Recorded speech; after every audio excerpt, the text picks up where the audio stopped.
Welcome back to Revenue Margin, brought to you by Rob Malenik. Everyone is talking about AI in operations today, but the real question everyone, a lot of executives are wrestling with is, where does AI actually deliver measurable value? I think the reality check is that AI adoption has really exploded. Everyone knows everyone is using it, from creating emails to getting information to making funny videos that you can share with friends and family. I think that tells us something important. AI isn't coming, it's already here. I think the big difference versus some of the past items like machine learning or chat bots is that I think it's becoming more and more usable. Most finance teams are using AI in places, a lot of it is operational efficiency, routine accounting, strengthening controls, improving fraud detection. I think people are really, like I mentioned it before, they're using it for emails, doing some research. Overall, though, I think there's an execution gap. The catch is that while adoption is doubling, only about 30% of teams are really embedding this AI into their core workflows. And I believe that a lot of these initiatives are really being stuck in pilot mode. The real challenge is that there's just experimentation. It's not really true operational execution. And at the end of the day, I think what executives have got to do next is that the next step is narrowing that gap between expectation and results. Specifically, I think we went away from,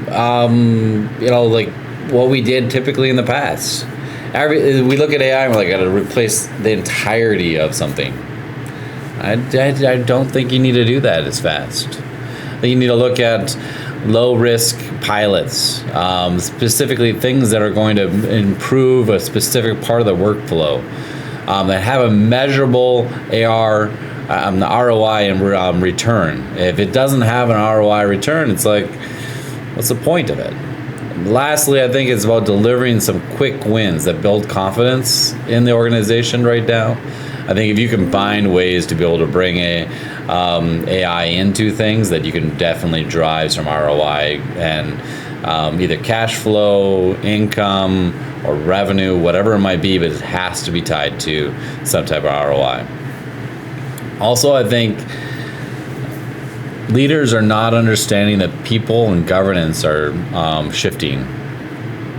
And that AI isn't a technology shift. It's really about your leadership and how you're communicating this with employees. Overall, teams need to feel assurance that their roles will evolve and not just disappear in the process. And that boards and auditors are going to demand transparency, that AI decisions can't just be said, well, it's done by AI. Well, you got to explain this. It's got to be audible. You have to verify the results associated with this. It can't just be assumed that AI is going to always work.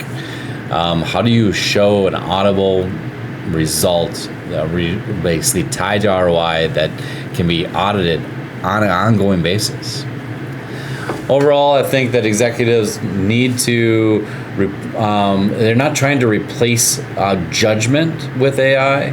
It's about building trust with AI, maintaining human oversight for material decisions, though, so that you can be able to ensure that the business is being run well.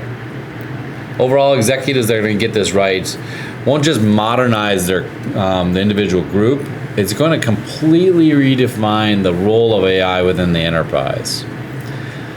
Ultimately, I've said a lot here today. I would love to have people's feedback and comments down below. Things that work well for your company, what didn't work well, what you're seeing associated within the industry. This is a constantly evolving process, and so that feedback is critical. Thank you once again for joining Revenue and Margin. I'll look forward to seeing you at the next podcast. Have a good day, everyone.